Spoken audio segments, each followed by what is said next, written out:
दोस्तों जरा सोचिए, एक आदमी एक पोकर टेबल पर बैठा है, सामने रखे हैं करोड़ों डॉलर्स और सामने बैठा विलेन इतना खतरनाक है कि जब वो झूठ बोलता है तो उसकी एक आंख से खून का आंसू निकलता है। एक गलत चाल और सिर्फ पैसा नहीं, जान भी जा सकती है। ये कोई काल्पनिक कहानी नहीं, यह है साल 2006 में आई एक ऐसी फिल्म जिसने पूरी जेम्स बॉन्ड सीरीज को नए सिरे से खड़ा कर दिया। फिल्म का नाम है कसिनो रॉयल। और सबसे दिलचस्प बात यह है कि जब इस फिल्म के लिए डेनियल क्रेग को बॉन्ड बनाया गया था तो फैंस बहुत नाराज हुए थे। लोगों ने पूरी मुहिम चला दी थी इस कास्टिंग के खिलाफ। कहा गया कि ये आदमी बॉन्ड जैसा दिखता ही नहीं। लेकिन जब फिल्म रिलीज हुई तो वही फैंस, वही आलोचक सब चुप हो गए। क्यों? ये आज हम पूरी तरह समझेंगे, तो वीडियो को आखिर तक जरूर देखिएगा, क्योंकि बीच में एक ऐसा सीन आता है जो पोकर टेबल से भी ज्यादा खतरनाक है और आखिर में जो ट्विस्ट आता है वो आपका दिल तोड़ देगा। फिल्म शुरू होती है काले और सफेद रंग में, यानी ब्लैक एंड व्हाइट में। ये एक फ्लैशबैक है। जगह है प्राग शहर और रात का समय है, बर्फ पड़ी हुई है, सन्नाटा है। एक आदमी है जिसका नाम है ड्राइडन। ये आदमी MI6 का एक स्टेशन चीफ है, यानी ब्रिटिश खुफिया एजेंसी का एक बड़ा अफसर। लेकिन ये पैसों के लालच में दुश्मनों को सीक्रेट जानकारी बेचता है। ड्राइडन अपने ऑफिस में पहुंचता है, अपनी सेफ खोलता है और तभी उसे एहसास होता है कि कोई और भी कमरे में मौजूद है। अंधेरे में एक आदमी बैठा है जिसका नाम है जेम्स बॉन्ड। अब यहाँ पर एक जरूरी बात समझ लीजिए, क्योंकि यही पूरी फिल्म की नींव है। इस फिल्म में जो बॉन्ड है वो अभी नया नया 007 एजेंट बना है। मतलब उसे अभी अभी वो दर्जा मिला है जो उसे किसी को भी मारने का लाइसेंस देता है। लेकिन शर्त यह है कि उसे कम से कम 2 लोगों को मारना होता है, तभी वो असली 00 एजेंट माना जाता है। ड्राइडन को मारना उसकी पहली किल है। बॉन्ड और ड्राइडन की बातचीत होती है।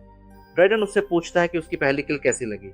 बॉन्ड बड़े ठंडे अंदाज में जवाब देता है कि दूसरी किल हमेशा आसान होती है, क्योंकि पहली वाली से ही एहसास हो जाता है कि सामने वाला भी इंसान ही है। इतना कहकर बॉन्ड उसे गोली मार देता है। लेकिन कहानी में एक और आदमी है, फिशर, जो ड्राइडन का कांटेक्ट है।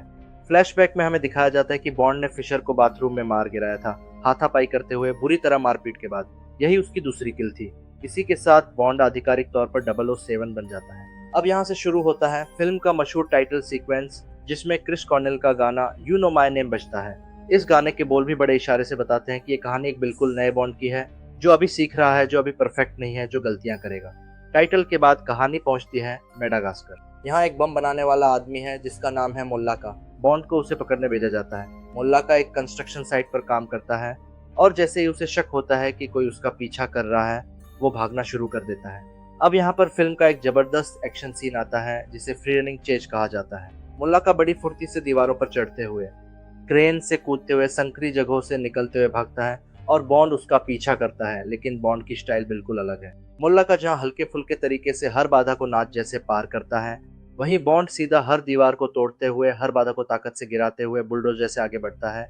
ये सीन बड़ी खूबसूरती से बताता है कि बॉन्ड कितना बेरहम और सीधा साधा तरीका अपनाता है। चालाकी से नहीं, सीधी ताकत से काम निकालता है। एक छोटी सी लेकिन बहुत दिलचस्प जानकारी, मोल्लाका का किरदार निभाने वाला अभिनेता असल जिंदगी में भी उसी फ्री रनिंग यानी पार्कोर स्टाइल का जनक माना जाता है। यानी जो शानदार छलांगे और चढ़ाई आप स्क्रीन पर देख रहे हैं, वो कोई खास इफेक्ट नहीं, बल्कि उस अभिनेता की असली कला है। और यही वजह है कि ये चेत सीन आज भी इतना असली और दमदार लगता है। ये पीछा करते करते मोल्ला का एक देश के दूतावास यानी एम्बेसी में घुस जाता है। बॉन्ड वहां भी घुस जाता है और उसे मार डालता है। लेकिन इस चक्कर में एम्बेसी में तोड़फोड़ हो जाती है और पूरा मामला मीडिया में आ जाता है, कैमरों के सामने। इससे बॉन्ड की बॉस, जिसे एम कहा जाता है, बहुत गुस्सा होती है। एम को लगता है कि बॉन्ड बहुत जल्दबाज है, बहुत बेरहम है और सोच समझकर काम नहीं करता। एम और बॉन्ड का रिश्ता भी इस फिल्म में एक दिलचस्प एंगल है। एम को बॉन्ड की परवाह है, लगभग एक माँ की तरह, लेकिन साथ ही वो उससे बहुत सख्त भी है। लेकिन बॉन्ड को मोल्लाका के फोन से एक जानकारी मिलती है, एक नंबर जो उसे ले जाता है बहामास। वहाँ बॉन्ड की मुलाकात होती है एक आदमी से जिसका नाम है एलेक्स दिमित्रियोस। दिमित्रियोस एक अमीर आदमी है जिसकी खूबसूरत बीवी है सोलांज। बॉन्ड जानबूझकर दिमित्रियोस से दोस्ती करता है, उसके साथ जुआ खेलता है और उसकी महंगी स्पोर्ट्स कार जीत लेता है। इसके बाद बॉन्ड सोलांज को अपने प्रभाव में लेता है ताकि उसके जरिए दिमित्रियोस के बारे में जानकारी निकाल सके। सोलांज से बॉन्ड को पता चलता है कि दिमित्रियोस मियामी जाने वाला है। बॉन्ड भी वहां पहुंच जाता है और पीछा करते करते पता चलता है कि दिमित्रियोस का एक आदमी कार्लोस मियामी एयरपोर्ट पर एक बहुत बड़ा हमला करने वाला है। असल में एक नया विमान है स्काई फ्लीट कंपनी का, जो उस दिन अपनी पहली उड़ान भरने वाला है, दुनिया के सामने दिखाया जाना है। अगर ये विमान उड़ान में तबाह हो जाता है तो स्काई फ्लीट कंपनी के शेयर बुरी तरह गिर जाएंगे। और यहीं पर कहानी का सबसे बड़ा विलेन सामने आता है जिसका नाम है शिफ्र। शिफ्र असल में एक बैंकर है, लेकिन आम बैंकर नहीं। वो दुनिया के खतरनाक आतंकवादी संगठनों और गिरोहों के लिए काम करता है। वो उनका पैसा लेता है और उसे अलग अलग जगह निवेश करता है ताकि वो पैसा और बढ़े और बदले में वो अपना कमीशन रखता है। इस बार उसने स्काईफ्लीट कंपनी के खिलाफ शॉर्ट सेलिंग की है, यानी उसने बाजार में दांव लगाया है कि कंपनी का शेयर गिरेगा। अगर विमान तबाह होता है तो शेयर गिरेगा और ला शिफ्र को भारी मुनाफा होगा। बॉन्ड मियामी एयरपोर्ट पहुंचता है और वहां एक जबरदस्त एक्शन सीक्वेंस में कार्लोस को रोकने की कोशिश करता है। भागदौड़, धमाके, ईंधन भरने वाले टैंकर ट्रक का पीछा करना, विमान के नीचे से भागना, आखिर में बॉन्ड किसी तरह बम को फटने से बचा लेता है और विमान को तबाह होने से बचा लेता है। इस वजह से ला शिफ्र का दांव पूरी तरह उल्टा पड़ जाता है और उसे अपने ग्राहकों का करोड़ों डॉलर का नुकसान हो जाता है। अब ला शिफ्र बहुत बड़ी मुसीबत में है। जिन आतंकवादियों और अपराधियों का पैसा उसने डुबोया है वो उसे मार डालेंगे अगर उसने पैसा वापस नहीं किया। यहीं पर एक और खतरनाक किरदार सामने आता है, हाइफन स्टीवन ओबानो, एक अफ्रीकी वॉरलॉर्ड जिसका पैसा भी ला शिफ्र के पास डूब चुका है। ओबानो सीधा ला शिफ्र के दफ्तर पहुंच जाता है, उसे धमकाता है और अपने पैसे वापस मांगता है। ला शिफ्र किसी तरह उसे मना लेता है, ये कहकर कि वो पोकर टूर्नामेंट में सारा पैसा वापस जीत लेगा। तो ला शिफ्र एक रिस्की प्लान बनाता है।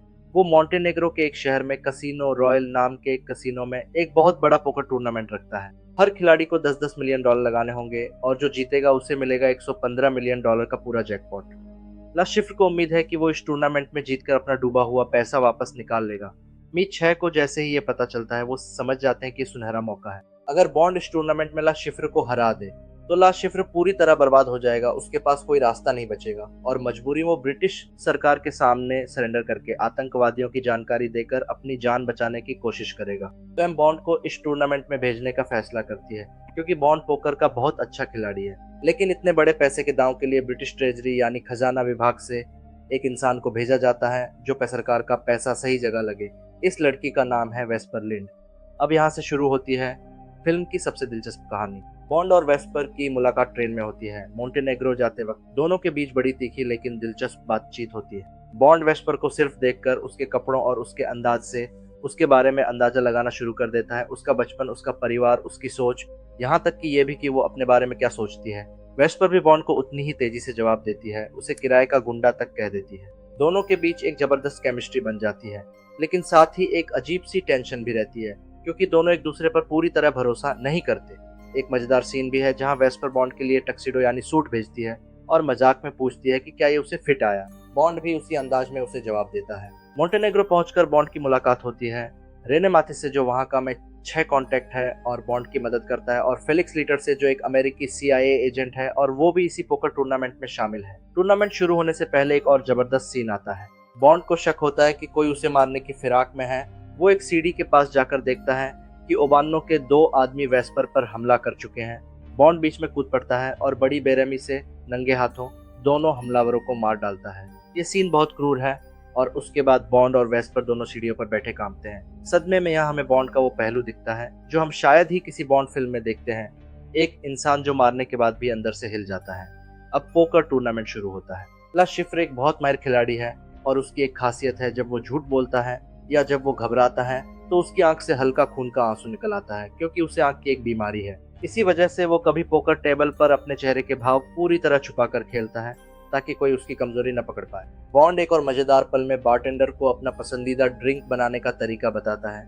जिन, वोदका और एक खास वाइन को मिलाकर एक कॉकटेल और मजाक में वेस्पर के नाम पर उसका नाम रख देता है वेस्पर। ये छोटा सा पल दिखाता है कि बॉन्ड धीरे धीरे वेस्पर की तरफ खिंचता जा रहा है। दिलचस्प बात यह है कि ये कॉकटेल कोई फिल्म वालों की कल्पना नहीं बल्कि खुद यान फ्लेमिंग ने अपने नॉवेल में इसका पूरा नुस्खा लिखा था और आज भी दुनिया भर के बार में लोग यही ड्रिंक मंगवाते हैं इसी नाम से। टूर्नामेंट के बीच में एक बहुत खतरनाक मोड़ आता है। ला शिफ्र बॉन्ड के पीने के गिलास में जहर मिला देता है, एक ऐसा जहर जो दिल की धड़कन को रोक सकता है। बॉन्ड को अचानक बहुत बुरा लगने लगता है। वो बाहर अपनी कार की तरफ भागता है और वहीं गिर जाता है। उसका शरीर ऐंठने लगता है, ऐसा लगता है जैसे उसकी जान जा रही है। ठीक उसी वक्त वेस्पर वहां पहुंचती है। बॉन्ड किसी तरह उसे बताता है कि गाड़ी में एक डिफिब्रिलेटर यानी दिल को झटका देने वाली मशीन रखी है।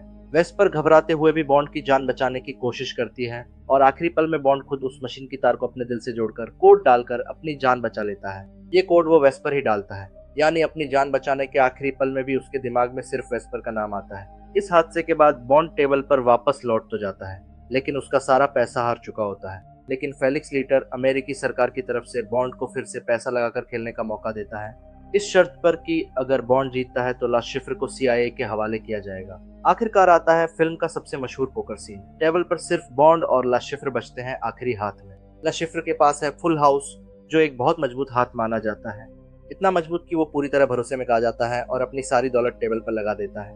लेकिन बॉन्ड के पास है स्ट्रेट फ्लश, जो लगभग नामुमकिन और सबसे मजबूत हाथों में से एक है। बॉन्ड जीत जाता है, पूरा 115 मिलियन डॉलर का जैकपॉट उसका हो जाता है और लाशिफ्र पूरी तरह तबाह हो जाता है। उसकी आंखों के सामने उसकी पूरी दुनिया खत्म हो जाती है। अगर आप पोकर खेलना जानते हैं तो आपको पता होगा कि स्ट्रेट फ्लश आना कितना दुर्लभ है, हजारों हाथों में शायद एक बार। यही वजह है कि ये सीन इतना नाटकीय लगता है, क्योंकि लाशिफ्र को यकीन ही नहीं होता कि उसका फुल हाउस, जो खुद एक बेहद मजबूत हाथ है, फिर भी हार सकता है। यहाँ एक और बात गौर करने वाली है, इस पूरी फिल्म में एम का किरदार निभाने वाली अभिनेत्री वही है जो इससे पहले वाली यानी पुराने बॉन्ड पियर्स ब्रॉसनन की फिल्मों में भी बनी, जबकि पूरी फिल्म एक रीबूट है, यानी कहानी बिल्कुल नए सिरे से शुरू हो रही है।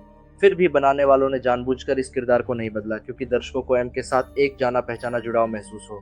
ये एक छोटा सा फैसला था, लेकिन इसने फिल्म को पुरानी सीरीज से एक धागे में जोड़े रखा। अब आप सोच रहे होंगे कि कहानी यहीं खत्म हो गई, लेकिन असली ट्विस्ट अभी बाकी है और यहीं से फिल्म का सबसे इंटेंस हिस्सा शुरू होता है। लाशिफ्र हार के बाद बेहद हताश हो चुका है। उसके आदमी वेस्पर को किडनैप कर लेते हैं और सारा जीता हुआ पैसा भी लूट लेते हैं। बॉन्ड को पता चलते ही वो अपनी एस्टन मार्टिन कार में उनका पीछा करता है। रास्ते में वेस्पर को सड़क के बीचों बीच बांधकर छोड़ दिया जाता है ताकि बॉन्ड की कार उससे टकराए। बॉन्ड आखिरी पल में कार को मोड़ता है, लेकिन कार कई बार पलट जाती है, हवा में उछलती हुई।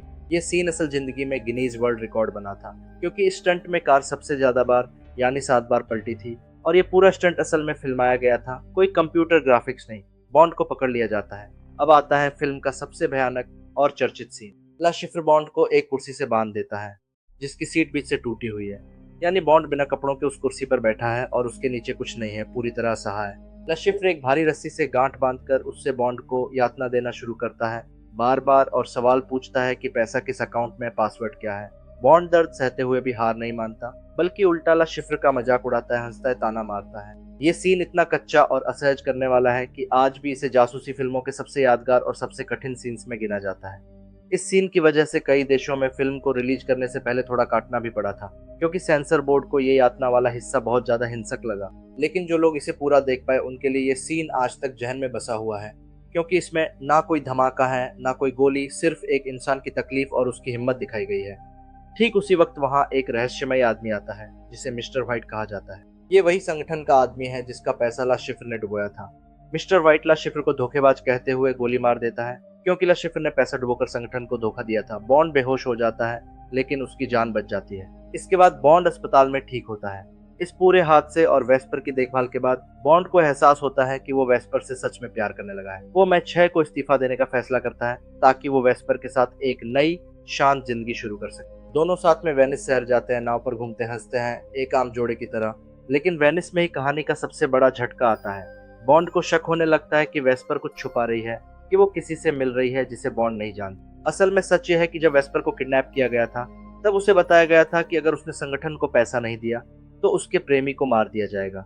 मजबूरी में वेस्पर ने संगठन से डील कर ली थी, बॉन्ड का जीता हुआ पूरा पैसा उन्हें सौंपने के बदले उसके प्रेमी की जान बख्शी जाएगी। वेनिस में जब पैसों का ट्रांसफर हो रहा होता है, ठीक उसी वक्त वो पुरानी इमारत जिसमें ये लेन देन हो रहा है अचानक धंसने लगती है और नहर के पानी में डूबने लगती है। दरअसल संगठन के लोग वहां आ चुके होते हैं पैसा लेने और धोखा देकर सबको मारने की योजना बनाते हैं। बॉन्ड वहां लड़ाई शुरू करता है, कई लोगों को मार गिराता है इमारत की ईंटों के बीच गिरते हुए फर्श पर, लेकिन इमारत तेजी से डूबती जाती है। बॉन्ड वेस्पर को ढूंढता है और देखता है कि वो एक लोहे की जालीदार लिफ्ट में फंसी हुई है और पानी तेजी से भर रहा है। हर मुमकिन कोशिश करता है उसे बचाने की, लेकिन जाली किसी तरह नहीं खुलती। और यहाँ वेस्पर के चेहरे पर एक अजीब सा शांत भाव आ जाता है। वो अपने किए हुए धोखे का बोझ नहीं उठा पाती और आखिरी पल में खुद बॉन्ड का हाथ छोड़ देती है। पानी उसे निगल लेता है। बॉन्ड बहुत कोशिश करता है, यहाँ तक कि उसे सांस देने की कोशिश करता है, उसकी छाती दबाता है, लेकिन बहुत देर हो चुकी होती है। वेस्पर मर चुकी होती है। इस मौत ने बॉन्ड को अंदर से पूरी तरह बदल दिया। यही वो पल है जहाँ से जेम्स बॉन्ड वो ठंडा, भावनाओं से दूर, हर औरत से दूरी बनाकर रखने वाला किरदार बनता है जिसे हम बाकी फिल्मों में देखते हैं। इससे पहले वो प्यार में पूरी तरह डूब सकता था, इस्तीफा तक देने को तैयार था, लेकिन इस धोखे और मौत ने उसे हमेशा के लिए बदल दिया। एम को फोन पर बॉन्ड बड़े रूखे अंदाज में बताता है कि जिस औरत से उसे प्यार था वो मर चुकी है और आगे से उसे किसी पर भरोसा नहीं करना। बाद में बॉन्ड को बताती है कि जिस अकाउंट में पैसा ट्रांसफर हुआ था वो मिस्टर व्हाइट के नाम से जुड़ा हुआ है। इसका मतलब वेस्पर मजबूरी में सही, लेकिन उसी संगठन के लिए काम कर रही थी जिसने उसे ब्लैकमेल किया था और जिसका मिस्टर व्हाइट एक हिस्सा है। फिल्म के आखिरी सीन में बॉन्ड मिस्टर व्हाइट को उसके घर में ट्रैक करता है। इटली की एक झील किनारे मिस्टर व्हाइट बाहर निकलता ही है कि बॉन्ड उसकी टांग में गोली मार देता है। मिस्टर व्हाइट जमीन पर गिरा हुआ पूछता है, तुम कौन हो? और यहीं आता है फिल्म का वो आइकॉनिक डायलॉग जो हर बॉन्ड फिल्म की पहचान है। बॉन्ड अपनी मशीन गन तानते हुए बड़े ठंडे अंदाज में अपना नाम बताता है, वही मशहूर लाइन जो हर बॉन्ड फिल्म में सुनने को मिलती है। तो दोस्तों, ये थी कैसीनो रॉयल की पूरी कहानी।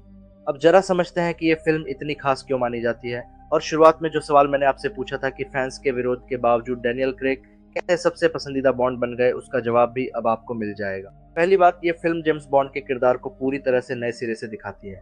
इससे पहले की बॉन्ड फिल्मों में हीरो हमेशा कूल, हमेशा कॉन्फिडेंट, हर हालात में मजाक करता हुआ दिखता था, जैसे उसे कभी दर्द होता ही नहीं। लेकिन इस फिल्म में डैनियल क्रेग ने जो बॉन्ड निभाया, वो गलतियां करता है, चोट खाता है, दर्द से चिल्लाता है, प्यार में पड़ता है, टूटता भी है और गुस्से में गलत फैसले भी लेता है।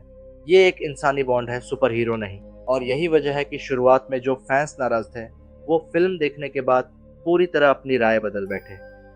मेडागास्कर वाला free running chase scene, Miami airport का सीन और कार पलटने वाला सीन, इन सब ने एक्शन फिल्मों के लिए नया मापदंड सेट किया। ज्यादातर स्टंट असल में फिल्माए गए थे, कंप्यूटर से नहीं बनाए गए, और इसी वजह से हर सीन में एक असली खतरे का एहसास होता है। तीसरी बात, ये फिल्म बॉन्ड के भावनात्मक पहलू को दिखाती है, जो पहले शायद ही किसी बॉन्ड फिल्म में इतनी गहराई से दिखाया गया हो। वेस्पर के साथ उसका रिश्ता, उसका प्यार में पड़ना और फिर धोखा खाना, ये सब मिलकर बताते हैं कि आखिर बॉन्ड इतना ठंडा और अकेला किरदार क्यों बना।